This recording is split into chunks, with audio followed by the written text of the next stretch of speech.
What's going on, everybody? My name is Ben and welcome back to the bench for a brand new episode here on Ben Builds. We are back on our AJ-1 Savage, and today we're going to go ahead and work on the fuselage, the wings, the engines, try to get this thing looking a little bit more like a Savage. Now last time we went ahead and did a lot of work there on the cockpit. We've got everything painted, primed, we've got our wires, our PE parts in there. It's coming along. I really like how it looks. So we're going to go ahead and start off by trying to get the fuselage glued together and go from there. Of course, that does mean that there's a couple of parts I need to go ahead and build up, like the nose wheel bay. That's got to be put together and then installed into the side of the fuselage. And that's going to be a little tricky because of just how this goes together. The part itself is plastic, but it's all one piece, which you have to actually fold for the different walls. And that's a little on the strange side. I've never really worked with a piece like that before, so we're going to take our time with that and we're going to see how it goes together. I also want to go ahead and add in some wires and some parts and pieces, plus move on to trying to install it into the fuselage, button up that fuselage, throw the nose cone on there. So we have a lot of work to do. So I say let's waste no time. Let's jump in there. Let's get this party started.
All right, we are back, and as you can see, we've added in some weight there for the nose cone and glued the nose cone onto the fuselage. I wasn't sure how tail heavy this would be. It kind of appears that the aircraft might be a bit on the tail heavy side, so I put a lot of weight in there. I think it looks good, so I'm pretty happy with it. Now though, we're gonna have to move on, and I really need to go ahead and start sanding down different parts and pieces. I also need to go ahead and install the rear jet engine and also start doing some sanding, because there's a lot of sanding that needs to happen. There's a lot of fixing we need to do for the panel lines. We did install the rear intake door, but we need to go ahead and still install the rear jet engine. So that's got to be done. And then eventually we need to come in there and work on the engines and the nacelles. Now the engine and the nacelle fit is not great, so it will take quite a bit of cleanup, sanding, and test fitting. If you're going to build one of these, make sure to test fit over and over again until you're absolutely certain that all the parts are going to fit before you commit to glue. It's just safer that way. I typically do that for most of my models, but for a Roden kit, I recommend doing even more than you normally would. So that's going to be something to look into. I think just for fun though, let's go ahead and just kind of push these together.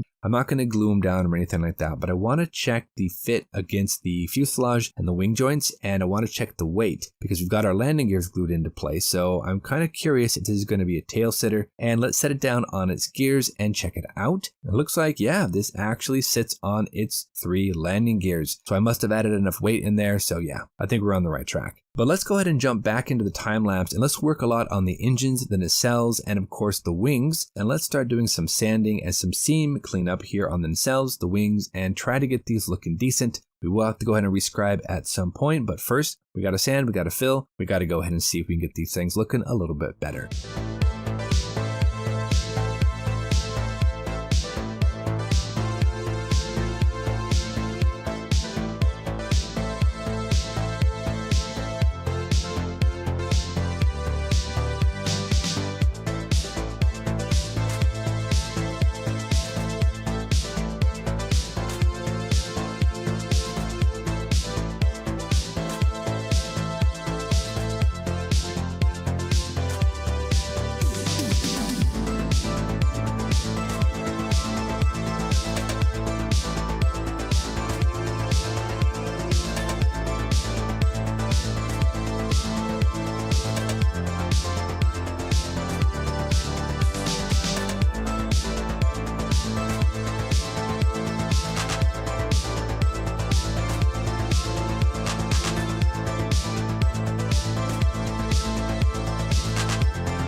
Well, we are back and we've sanded a lot of the different fuselage parts, wing parts, and nacelles, and I've lost quite a bit of panel line detail here around the bottom portion of the fuselage. So the next step, we have to come on back and I need to re-scribe a lot of the panel lines here on the fuselage, as well as the wings, the nacelles, really to make this thing look a little bit better than what it is right now. So I think we'll just jump back into a time lapse. We'll go ahead and just start re-scribing lines, repairing panels, and then of course sanding everything down and taking care of each panel line with a little bit of Tamiya extra thin just to go ahead and even it out and to get it looking not so harsh. After that is done though, I do need to go ahead and start masking off the canopy, so I think we're just going to jump in there, get that done as well. It's kind of a tedious episode today, guys, so let's go ahead and try to take care of everything we can that's a bit more on the tedious side, and that includes the canopy, scribing, and sanding. So back into it, guys, let's finish this up. Let's see how we do.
Alright everybody, we are back and we have finished off masking the canopy, and oh boy, that took forever. This is one of those canopies that, you know what, a mask set would probably be better because it took me so long to go ahead and mask this up using Tamiya tape. But it's done, I'm happy with it.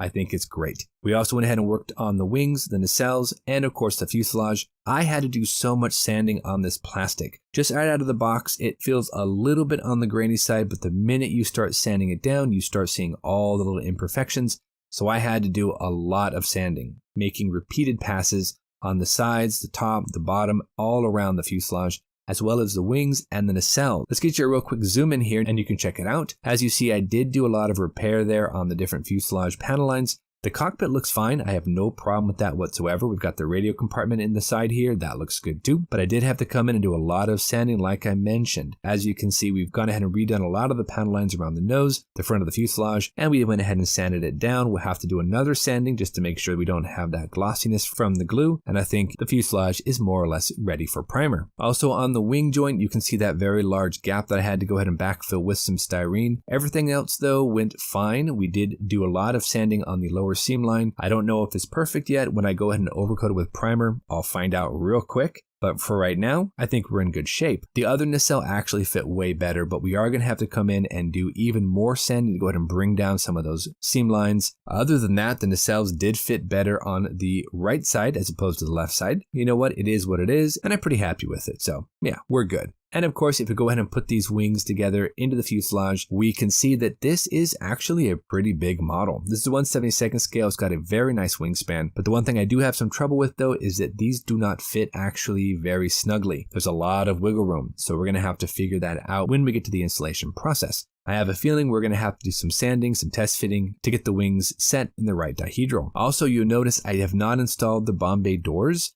because I kind of want to leave them off for right now just so I can potentially add in more weight to the front of the bomb bay just in case it doesn't sit well there on the nose. So far though, it looks like it does, but I wanted to leave this open until I get the wings installed, the tail finished up, and then if I don't need to add any more weight, I can slap this on the bottom of the fuselage and we're good to go. This top intake door right here also doesn't fit the greatest. I might need to come back and do a little bit more cleanup. Could probably use another couple of sanding sessions. We'll check it on the next episode and see what we need to do before primer. But I think we're going to be calling it for today, guys. The fuselage looks good for what it is. We've got the wings attached to the engine nacelles. We've got everything kind of glued into place. And so far, this kit isn't bad. I know Roden has kind of a rough reputation, but this kit is actually going together way better than I thought it was going to. We've got the fuselage together. The cockpit is great. I love the detail in there. Then of course the engines, the nacelles, the wings, all that stuff is glued together. So I think next episode we can come on back, check the dihedral, sand some stuff down, and hopefully get the wings onto the fuselage and see where we go from there. We've done a lot of work there, mostly scribing, sanding, cleanup, all that good stuff, but it needs to be done,